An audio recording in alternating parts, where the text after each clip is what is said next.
Hello, what's happening and welcome back to the channel. As always, I'm Joey Jokes, and if you haven't already, go and subscribe to the channel. I can't believe you haven't, because I'm pushing out content left, right and Trafford Centre over here. I'm working these little fingers to the bone, all for your pleasure. Go and check me out on social media as well, at Joey Jokes, TikTok, Instagram, all of them. Today I'm going to be reacting to the top 10 maddest moments in the Premier League. We're talking fights, bites and some unusual sights. Get me on Match of Day right now. Get me on. I've heard there's a vacancy. With rhyming couplets like that, get me on my... That's not even a couplet, it's just a treble. Yes, I have got an A-level in English.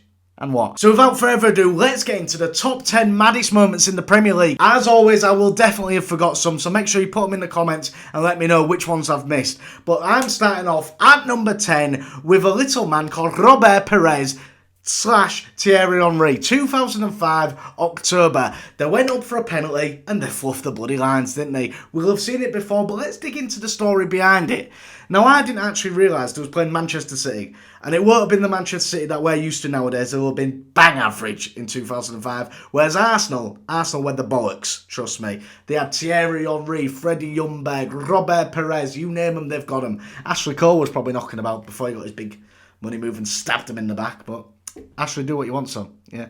He went there to win trophies and he did. But anyway, we're off topic. Robert Perez had actually already scored a penalty in that match. Now, I didn't actually know, and you Arsenal fans might have let me know.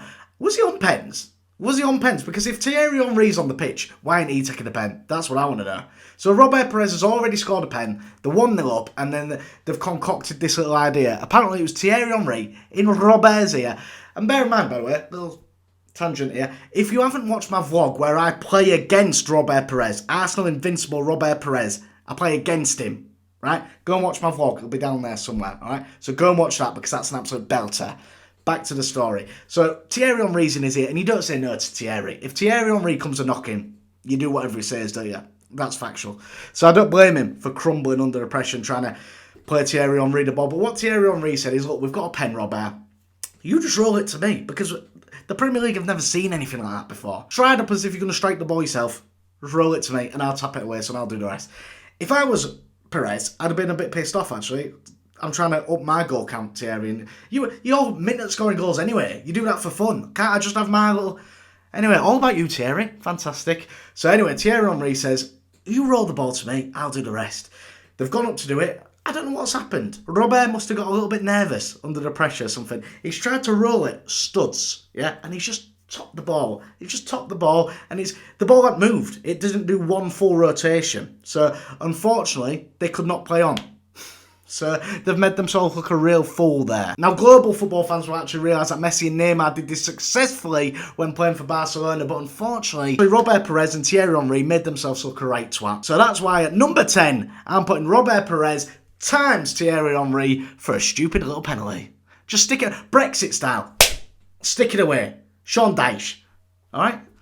Moving on. Number 9. Okay, coming in at number 9. The year was 2022. It was Chelsea against Spurs. It's Conte against Tuchel. And you know what's going to happen. The handshake at the end where they didn't refuse to let go. It was a battle of egos. And basically what happened, I'm coming with you with the little scoop over here. Just a few years too late, yeah. Executive scoop over here. Hot off the press. Tuchel was overwhelmed. Going 2-1 up. He was giving it too much, apparently. He was giving it too much beans. And then, obviously, Conte got back into it. Conte Spurs got back into it. It finished 2-2. And at the end of the game, they went over to shake hands. And apparently, Tuchel said something along the lines of, when you shake hands, you look in a person's eyes. And apparently, Conte didn't do it. Didn't look in the eyes, apparently. And that caused them to have a little ruckus. Nothing came of it. Apparently it was laughed off. But that is iconic. Apparently Tuchel went on record and stated that neither of the two Spurs goals should have stood, and that is why he was so angry. Well, that's football. Either way, neither manager covered themselves in glory. But it did give us nosy bastards a chance to get the popcorn out and have a right good watch. Have a right good nosy. Because we love a bit of drama, don't we? We all do. Everyone does. It's a guilty pleasure. That is a guilty pleasure. Watching somebody else get into trouble. That's my favourite thing to do. Watch other people get into drama and I just sit back and comment and look at these dickheads. Look at these dickheads. Would I be anywhere near the drama? Would I? Bollocks. Nowhere near. I would get my head kicked in. I'm 5'6". But I can sit back. And that's exactly what I did. That's exactly what we all did. We sat back and we watched and it was great viewing. That's number 9. What's number 8? I feel that number 8 could be a little bit of a cop-out just because it's spoke about so often, but we have to include it because it is one of the maddest moments the Premier League has ever seen. It's Newcastle against Villa. It's the 2nd of April 2005. You could be forgiven for thinking it was a delayed April Fool's because of how silly the situation got. Of course, I'm talking about when Lee Bowyer and Kieran Dyer came to a bit of bloody fisticuffs. They played for the same team. If you don't know this, go and check it out. They played for the same team. They both played for Newcastle. They were vying for the same position. So there was already a little bit of friction between the two players, and that exploded on the pitch. Apparently, Lee Bowyer was asking for the ball from Kieran Dyer, and he was ignoring him. He's saying, "Shut up, speak to the man because his face ain't listening." Yeah, exact quote, I think. And that's what riled him because it was so childish, is what I've heard. Again, hot off the press, that executive scoop. So basically, one thing led to another. There was already 3-0 down. There was pissed off with each other. There was pissed off with the result. And it came to blows. And I'm talking proper punches. The Premier League has never seen anything like it. You've got Gareth Barry, Mr. Sensible, trying to break it up. It resulted in both players getting sent off and sent to the changing room, and you have to feel for him because who would have been waiting for him? Gaffer at the time, Graham Souness. Now, you do not want to get on the wrong side of Graham Souness. He's an angry man. He's a scary man. He's built like a brick shithouse. Apparently, he used to weightlift in the gym, top off, in the Newcastle training facilities, just like that. Unit, absolute nutter. So you've embarrassed yourself in front of your home fans, you've really let the side down, and you've got to go and see that. No thank you. And that is why you're coming in at number 8. Numero 7 up next. Next up, CR7, 28th of February 2005. I tell you what, when I'm looking back through these mad moments, 2005, what a season. There was some nuts moments there. And of course, I am talking about when Delia Smith went on the pitch at half-time against Norwich. She's a shareholder in the Norwich hierarchy. She thought, I'm going to go and sling my 2 cents in. And do you know what it felt like? It felt like when your mum tells you off in front of other people and you're desperate for it to be over with. You're cringing. She's come out, and I'll do a little direct quote, exactly what she said. It's just like this. A message for the best football supporters in the world. Now, I'm going to have to stop you there, Delia. They're not. They're not. Norwich fans are not the best in the world. You've got to hold your hands up there. Come on. Seriously. Anyway, we carry on. We need a 12th man here. Where are you? Where are you? Let's be having you. Come on. They went on to lose. They went on to lose. Robbie Fowler scored a late winner for Man City and they went on to lose the game. It's embarrassing. It's gone down as one of the most iconic moments in the Premier League for probably all the wrong reasons. At what stage did it go through a man going, I know what'll get him going. I'll tell you what, I know what'll just get him going, all right. I'll go down on the pitch. Not even ask. I'll go down the pitch. Grab a mic. Come on. I'd like to know, actually. Why am I still speaking? That's not connected.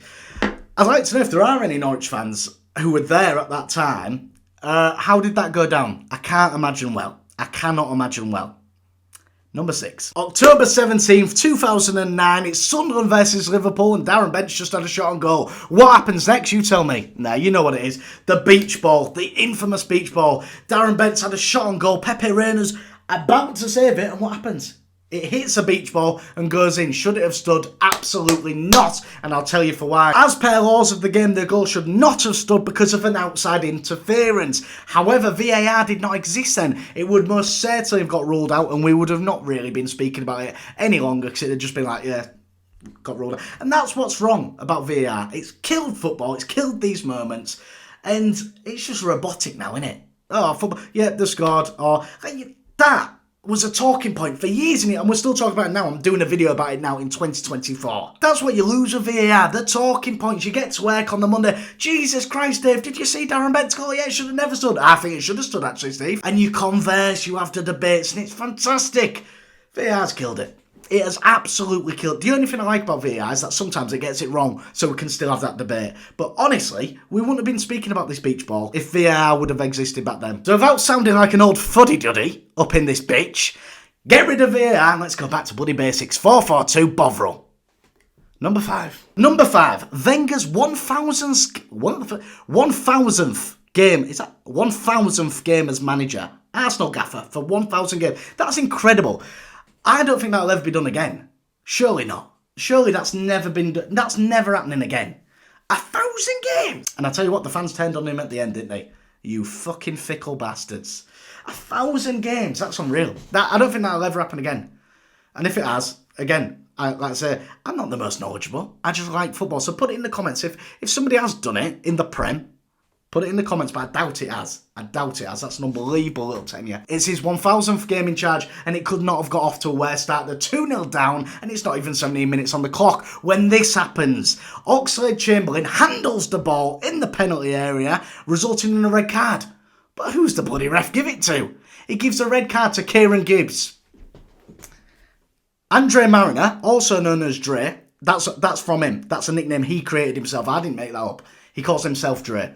Do with that as you will. He's gone on and sent Kieran Gibbs off, even though Oxlade was the one that handled the ball. Oxlade then said to him, look, Dre, and I assumed he called him Dre. Probably he introduced himself. Ox, Dre, Ox, maybe that. I don't know how it went down. But he said, look, Dre, I did it, mate. No, he didn't. He stuck to his bloody guns and he sent him off, and he has regretted that decision ever since, because it was, quite clearly, Oxlade-Chamberlain. Hazard converted the penalty to make it 3-0. Wenger's men went on to lose 6-0, which is his joint worst scoreline as Arsenal gaffer. What a terrible little birthday that is for him. Number 4, and something that's fairly close to my heart as a whole boy, is of course Phil Brown's halftime team talk on the pitch against Manchester City. Now, I didn't actually realise just how much Hull were flying in that 08-09 season. They were sitting in 6th in the league at Christmas. 6th! That's a Europa League spot. They were flying. Unbelievable. Fair play to them. I mean, after Phil Brown kept them on the pitch, they did lose every game in the last 19 bar one. Has that worked out as you wanted, Phil? Probably not. You're getting more by the Tigers. Just kidding, you were getting more by Man City. You were 4-0 down at half-time, and Phil Brown, gaffer at the time, thought, light bulb moment, I know what'll turn this around against an emerging Man City team at the time, with the likes of Robinho, with a little bit of flair and trickery. Rumour has it Robinho thought he was signing for Manchester United, because he had the word Manchester, but that's a separate story. Phil Brown's kept him on the pitch at half-time to give him a tongue lashing. He's ushered him over to the penalty area and sat him in a circle like some school kids. He's then gone on to a tongue lash. Sounds dodgy. He didn't do that. He was just angry at him. He was angry at him. He was screaming at him, blah, blah, blah. How do you think that's going to go down, Phil? Just a quick question. How do you think that's going to go down? Seriously. Because you've embarrassed them, humiliated them in front of thousands of travelling fans. How did you want that to sit? How did you want that to go down? Yeah, and to be fair, they actually drew the second half, 1-1, so it finished 5-1. However, those scars did not heal, did they, Phil? Because you only won one of your last 19, narrowly avoiding relegation, having been at the top of the bloody tree. Phil, you was at the top of the tree, but you lost your bloody head, didn't you? You lost your head, you lost your mind. Anyway, straight down the bottom, yeah? And narrowly avoided relegation. Is it all down to you? I'm going to say yes, Phil. I'm going to say yes. The only good thing about this, the only redeeming fact, is the fact that 1 year later, against Man City, we was provided with one of the best celebrations the Premier League's ever seen, which is, of course, Jimmy Bullard, after he netted a penalty against Man City, he sat the boys down and he reenacted the old Phil Brown, didn't he? I bet Phil Brown was feeling like a right old sausage. Number 3, and this one was prime football for me. I was in love with the game at this point. 2009, Adebayor. Man City versus Arsenal. Now, Adebayor had a checkered history with Arsenal. He was one of their better players for numerous seasons, and then he jumped ship. Like so many Arsenal players did, he jumped ship to City in the pursuit of winning silverware. And that's exactly what he did, ladies and gentlemen. The fella was on fire. Now we all know what happens. Adebayor scores a goal for Man City after joining from Arsenal. The celebration is iconic. Absolutely. It's up the chef's kiss. It's one of the best moments in Premier League history, hence why it's third in the list. But what is the reason behind it? Why did he go so mental? Was it because he was getting grief? What was it? Apparently, the story goes, the Arsenal fans, the Arsenal contingent were singing chants about his mum and his dad, and he lost the plot. He couldn't hack it. And fair play to him. When people are speaking about your family, you don't want to hear it. So he scored a goal, and he's run the entire length of the pitch. If any youngsters are watching this, I highly doubt it. I highly doubt it. If any of you young guns, you whippersnappers are watching this, and you've not seen that clip, go back and watch it and reenact it. If you score in your Sunday League team or whatever, run the entire length of the pitch and just give it to your away fans. Just proper give it to them, because that's exactly what he did. He scores a goal, he runs the entire length. That's the fastest I've ever seen him. Fastest I've ever seen. Runs the entire length of the pitch, knee slide, giving it that. Bottles are coming his way. Bloody missiles are coming his way. He's giving it Fuck off. Say something now. Say something now. Say it with your chest, I dare you. And that is why. That is one of the most iconic moments in Premier League history, and it is number 3 on the list. We've got 2 more to go. Number 2.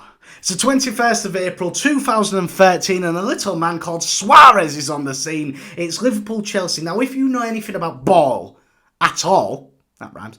If you know anything about ball, you know that Liverpool-Chelsea rivalries back in the day were feisty little numbers, especially in Europe. This one wasn't in Europe, but in Europe, they seemed to play each other every fucking week, and it was class. Yeah, but the rivalry was decent, and this was no exception. The game was lingering in the balance. It was 2-1 Chelsea. Liverpool needed to find a result from somewhere. Luis Suarez, he's known for this. He's got history, he's got previous. Now, we all know Luis Suarez is famous for 2 things: scoring goals and biting holes in people's bodies. He's a biter. He loves it. He loves a chomp. He'd done it when he was at Ajax. He did it when he was at Liverpool. And he did it against Italy, and in particular Giorgio Chiellini. At the time, I was fuming. But now, ever since the old pulling back of Bukayo Saka, I wish he'd have bit his fucking full face off. Sorry, just got some bad memories of that Euros, is all. That's all I'm saying. Where was I going with that? Yeah, 2013. The game's in the balance. It's 2-1, and he's gone and beat Branislav Ivanovic. Honestly, the fella's mental, and that's why you love to watch him. And that's why it's made my second most maddest moment in Premier League history, because he bit Branislav Ivanovic. He just beat him. He just literally took a chunk out of him. But not only did he bite him, he had the bloody bollocks to go and score the equaliser. 90+7, check it out, Luis Suarez, goal time. And that's what the fella does. He bites holes and scores goals. Now, before we go into number 1, you tell me in the comments, what do you think I've opted for the maddest moment in Premier League history? Put your choices in now, and I'll reveal it in 3, 2, 1. At number 1. Now, at number 1, it's Hull versus Newcastle. Pardew's gaffer and Myler, David Myler himself, has gone to go and get the ball to take a throw-in. What happens next, I hear you say? I'll tell you what happens next. There's a collision. He pushes back. Myler pushes by him to get the ball. And if I know one thing about Pardew, he won't like that. He does not like being embarrassed.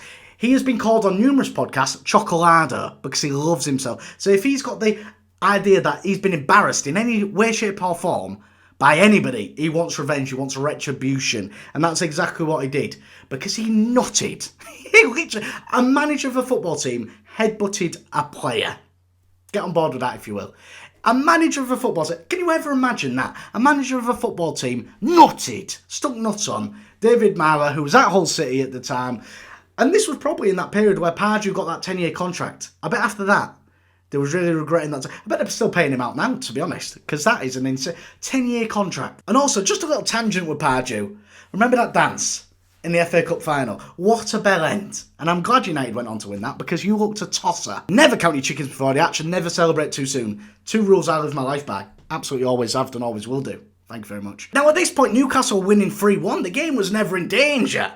But Pardew didn't like being embarrassed today. He's let his ego run wild. And do you know what he said? In the presser afterwards, he said, I should have never been too close to the action.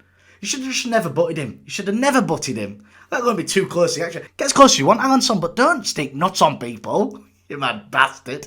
What are you like? He's one of the game's most iconic managers because of behaviour like this and like that. We love you, Pards. What would we do without you? Now, Mr. Chocolate himself, Pards, went on to get a £100,000 fine and a formal warning, which, if you ask me, is a bit strong. It's a bit more than a slap on the bloody wrist, innit? All we did was nut someone. Crying out loud.